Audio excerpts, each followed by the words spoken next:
Fearless. Here's everything you need to know this rush hour of December 23, Monday. I'm Riza Diaz.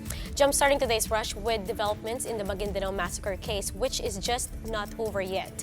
At least not for the counsels of the victims who are planning to file charges against 50 more people who are involved in the bloody crime. Here's the story. A head start. This is how the Council of Maguindanao Massacre Victims, Attorney Nena Santos, sees the guilty verdict imposed by the court yesterday. And even if the primary accused appeals the court's decision, Santos is confident they're already a few steps ahead. Tinitingnan lang kung tama ba yung ginawang desisyon ng huwes base doon sa facts at saka base doon sa evidence. Should the case reach the Supreme Court, Santos hopes the magistrates would put up a special division to expedite the review. On top of this, the council has also prepared a separate petition against 50 more cohorts in the massacre. These include lawyers and political allies who allegedly covered up the crime. But for the legal counsel, it was a disappointment that Maguindanao OIC Governor Sajid Ampatuan was acquitted. Siya ang governor. Ang tanong dyan, kung governor ka, alam mo yung plano, bakit hindi ka man lang tumawag kay presidente o sa chief of police o sa chief ng armed forces para mapigilan yung carnage na to? Witnesses attested to Sajid's involvement in the planning, but no sufficient evidence could link him to the actual killings. With this, the least they could do is to treat Sajid as a third-class accused, or those who knew the plan but did not participate directly to the crime. As for Maguindanao Representative Toto Mangudadatu, he also has his fair share of evidence linking Sajid to the crime. Ang atin namang hinahanap yung mga kabulastugang ginawa nila. Not for myself, but that's for the people. It's really hard to tell before the people na ako lang ang naghahanap. Ang taong bayan ang naghahanap ngayon sa kanyang dapat niya pagbayaran eh. Meanwhile, families of victims say acquitted police officers should not be allowed to return to service. With 80 suspects still at large, they have one request to the police bureau: arrest them. I think I'm more in danger now than was before. Dahil po, siyempre yung mga na-convict, baka mag-retaliate, may vengeance. Tapos, yung mga ipahuhuli pa na 80, nandun na naman yung threat. And if there are more cases to be filed, forensics and legal experts say there are many lessons to be learned in terms of evidence handling. They say poor handling of evidence may have led to the acquittal of 55 accused in the original Maguindanao massacre case. Here's the report. For a trail which extended close to 10 years, spanning 3 administrations, forensics and legal experts saw lessons to be learned from the Maguindanao massacre, especially in preserving evidence in a crime scene. In the case of the 2009 killing, these weren't handled well, says legal forensics pathologist Dr. Raquel Fortun. There was a lot of disturbance. They were caught on film, spitting, smoking, handling the cars and the bodies. Examining the evidence, they kept stepping on, the ground. The first responders, the police, were later accused to be in on the crime. And human rights lawyer attorney Shel Jokno said they should be held liable at least at the administrative level, as vital pieces of evidence were missing at the crime scene. I think the participation of the Philippine National Police elements who were accused was vital to the consummation of the crime.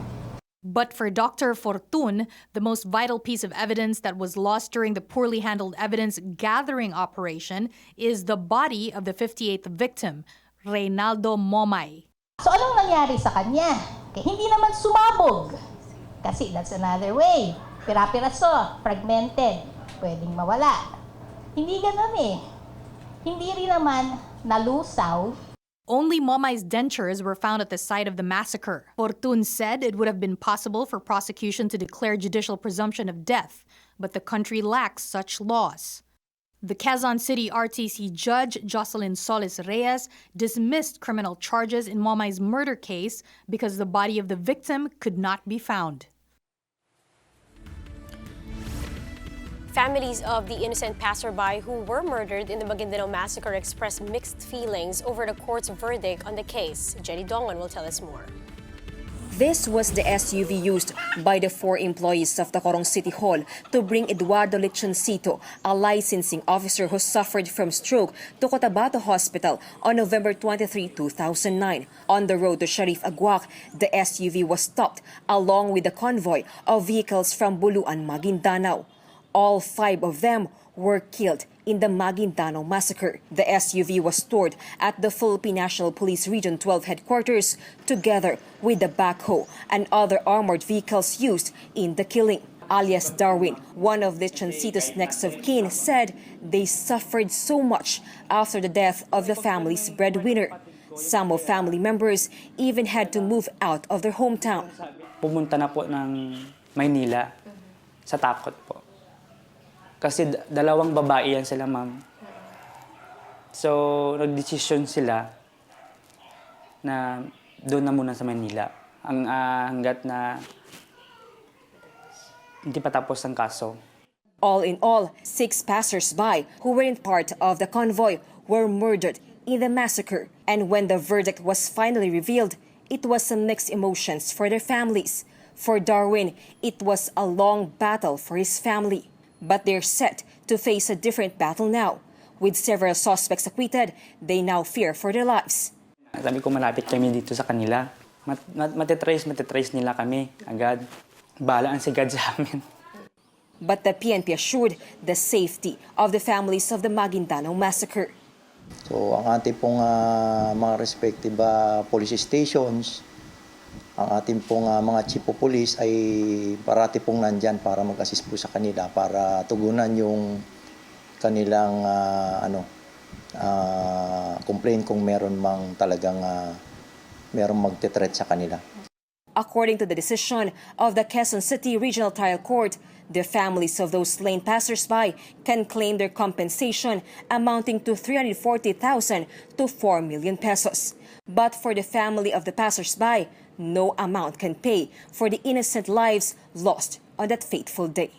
For News 5, Jenny Dongon, We Are One News. Now, here are some of the day's biggest stories. 8 people have died in Rizal, Laguna after drinking the traditional Filipino coconut liquor lambanog. The victims supposedly attended separate Christmas parties but bought their booze from the same store.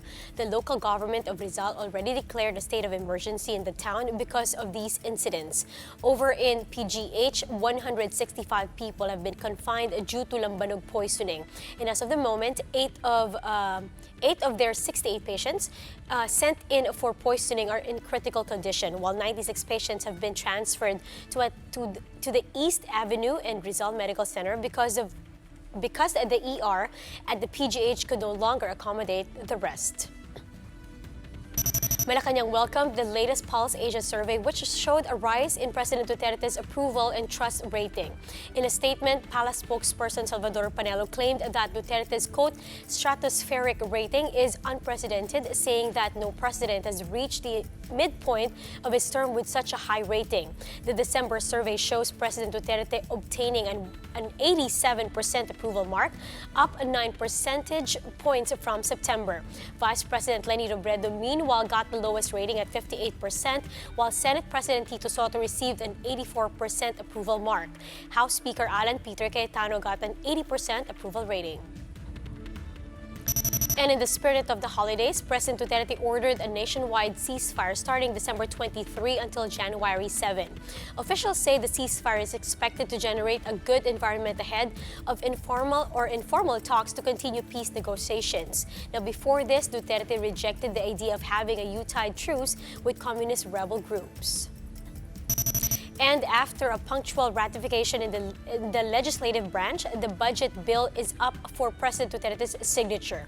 Senate President Tito Sotto says 4.1 trillion pesos 2020 budget is expected to be signed by January 6 next year.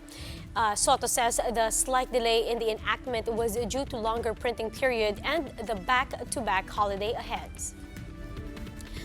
Thousands of Angkas riders and supporters staging a rally on Sunday to protest a 10,000 biker cap imposed by the LTFRB. But the agency says that's not the real issue. Justin Punsalang reports. We all know Angkas as the knight in shining armor for some Metro Manila commuters who need to beat the hellish traffic without breaking the bank. On social media, the motorcycle taxis post go viral almost every time. But over the weekend, Angkas released an official statement that's different from their usual antics. From a fleet of 27,000 riders, Angkas claims that the LTFRB want them downsized to just 10,000 by 2020. The company stressed that this will greatly impact the quality of service they have been delivering. And at the same time, quote, a direct blow to over 17,000 Filipino families. That's why on Sunday, thousands of Angkas biker partners trooped along the stretch of White Plains Avenue up to EDSA Kalayaan Shrine to protest the looming cut-down. Even Senator Amy Marcos, who has been vocal about her views on mass transport, attended the event. Sakip Angkas po! Kayo ang nauna! Kayo ang pinaka-matibay! Alam natin, kayo ang pinaka-safe! Higit sa lahat, alam natin, ang mga driver ng Angkas ang pinaka-pogi! But the Interagency Technical Working Group on Motorcycle Taxis later clarified that the number of MCs that will service commuters will not decline following the extension of the pilot implementation. Instead, 2 more motorcycle taxi providers, Joyride and Move It, were chosen to partake the extension of the MC Taxi pilot implementation starting today until March 23, 2020. This means that because of the 2 new providers, 39,000 registered bikers are set to hit the streets next year, 10,000 per company in Metro Manila, while 3,000 for Metro Cebu. The LTFRB also explained that they decided on this number to prevent the possibility of monopoly in the motorcycle taxi industry. The agency likewise called on Angkas to stop taking the issue of the MC pilot implementation on social media. Meanwhile, the commuter network group is looking to solve the possible unemployment of the 17,000 Angkas riders who'll get the boot next year. The passenger forum appealed to the LTFRB to require the new motorcycle taxi players to absorb those who won't make the 10,000 cap for Angkas. However, the group clarified that the hard cap is not ideal in the situation since these alternative modes of transport are preferred because of the problems in Metro Manila's mass transport system. TPF added that most of the displaced riders may just continue to operate illegally without going through the mobile apps if their plight will not be heard. For News 5, Justine Punsalang, we are One News. And here are the biggest stories from the dailies. The Philippine Star reports that at least 19 people, including soldiers on patrol, were wounded in separate explosions in Mindanao yesterday. A blast ripped through a busy portion of Cotabato City, leaving at least 16 persons wounded. At least 3 persons were wounded in another set of roadside explosions near the bridge in Laguna town, North Cotabato. All this happened as President Duterte is set to visit Cotabato City today for a land distribution ceremony. The Freeman reports that Cebuanos may be spending Christmas at an evacuation center in the spirit of safety. Tropical Depression Ursula is expected to barrel across the Visayas Islands on between Christmas Eve and Christmas Day. Disaster officials are not taking any chances and are planning to enforce preemptive evacuation in areas likely to experience landslides, storm surges, and flooding. Ursula was last spotted at over 1,000 kilometers east of Mindanao. And this from Pangmasa, the Health Department reminds the public to feast moderately. Undersecretary Eric Domingo says there's usually a spike in diabetes and high blood cases when it's in the thick of Christmas party season. That's why he stresses the importance of being picky, even in front of the buffet table. Domingo adds the key to keeping it healthy is to load your plates with more vegetables than carbs. Time now for some sports brush. The Meralco Bolts forced a do-or-die match against the TNT Catropa in their final face-off. Meralco took Game 4 on Saturday with a 95-83 win, boosted by the play of import Alan Durham and guard Baser Amer. The TNT had a strong start in Game 4 but was easily overtaken right after the second quarter. Barangay Ginebra, meanwhile, finished off NorthPort on Friday, winning Game 4, 120-107. Justin Brownlee put up a near triple-double to help push the victory for the Gin Kings. Japet Aguilar also did the same to give Ginebra its third Governor Cup's final appearance in 4 seasons. Now, in other news, MediaQuest Holdings and TV5 Network are not for sale. Firm President Ray Espinosa issued this statement to counter a false online article saying that the network may be providing a landing for ABS-CBN when its franchise expires. Espinosa added that TV5, along with its affiliate Signal TV, has developed a holistic content and programming strategy that will allow the network to carry relevant shows, which will enhance the program grid of TV5 by 2020. The Metro Manila Film Festival has become a classic mainstay in the Christmas tradition, and that has kicked off with the Parade of Stars. Here's the report. It's that time of the year again when Pinoy local cinema fans get to see their favorite actors in action during the holidays. The Metro Manila Film Festival kicked off with a Parade of Stars in Taguig on Saturday. This is to showcase the 8 entries to this year's film festival. This 45th season of the MMFF will have Triple Trouble Huli Ka Balbon, starred by Coco Martin, historical drama Kulyon, Mindanao featuring Judian Santos, and the Filipino remake of the Korean hit Miracle in Cell Number 7. There's also the Vic Soto and Maine Mendoza tandem in Mission Unstoppable, The Dawn Identity. Sunod, which is the only horror film in the roster, Vice Ganda-led comedy The More the Merrier, and the feel-good film Right About Love. Fans of the different celebrities can't help but to stop and stare as their favorite idols cruised by in intricate floats. Nakakatuwa po na makakita kami ng personal po. The festival will run from December 25 to January 7 next year. But as early as now, the Metropolitan Manila Development Authority has warned the public against the sale of fake festival passes. This comes after authorities arrested a couple in Guadalupe for supposedly peddling counterfeit tickets for 450 pesos each. The MMDA says original passes have security features being checked in various cinemas. The MMDA also warns that apart from vendors, those using fake tickets could also be arrested and be held criminally liable. And that's how the day is shaping up to be. Join us again next time for another round of Rush. I'm Riza Diaz. We are One News.